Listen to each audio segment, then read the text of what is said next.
Hi అండి. నేను చాలా రోజుల నుంచి ఒక వీడియో చేయాలనుకున్నాను. నా కుండీలో ఉండే మొక్కలకి నేను ఏమి ఇస్తున్నాను, అంత ఫ్రెష్‌గా ఎంత ఆరోగ్యంగా ఉండడానికి కారణం ఏంటనేది చూపించాలనుకున్నాను. ముందు రోజు బియ్యం కడిగి నీళ్లు పెట్టానండి. వాటిల్లో మరుసటి రోజు ఉల్లిపాయ పొట్టు ఉంటుంది కదండి, అవి అరటి పండు ఒలిచిన తొక్కలు కొంచెం బెల్లం వేసి కలపెట్టానండి. తర్వాత మనకి ఇవి దీంట్లో ఎన్‌పీకే మొత్తం అన్నీ ఉంటాయండి. ఈ పులిసిన మజ్జిగ కూడా ఉంటే అవి కూడా కలిపానండి దీంట్లో. ఇప్పుడు పులిసిన మజ్జిగ, అరటి తొక్కలు, ఉల్లిపాయ పొట్టు, కొంచెం బెల్లం వేసి కలిపెట్టి 3 days ఉంచానండి. 3 days బాగా ఇలా పైకి తెల్లగా వచ్చినాయి కదా, ఫర్మెంటేషన్ బాగా జరిగింది. అప్పుడు ఫర్మెంటేషన్ అయిపోయిన తర్వాత వీటిని మనం కొంచెం గిన్నె గంటలతో వాటిని ఉంచాలి నీట్గా.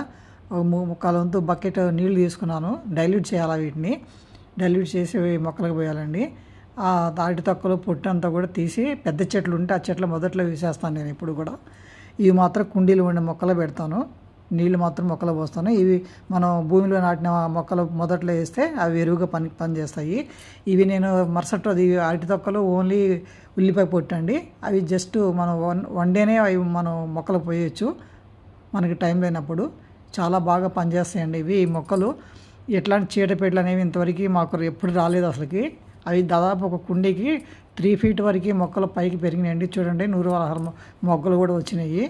అన్ని గార్మెంట్ ప్లాంట్స్ అన్నీ కూడా నేను ఎప్పుడు ఇవే వేస్తానండి. 4 రోజులకో, వారానికో, 10 రోజులకో ఎప్పుడు వీలైతే అప్పుడు నేను తీసి పెట్టేస్తాను. ఉల్లిపొట్టు అవన్నీ కూడా తీసి 15 daysకి ఒకసారి ఫర్మెంటేషన్ చేసి మొక్కలకు పోస్తానండి. వీలైతే మీరు కూడా చేయండి. మీ మొక్కల కుండీలను బట్టి, సైజుని బట్టి మీకు ఎన్ని కావాలని చూసుకొని వేయచ్చండి. ఇంతేనండి. Thank you very much.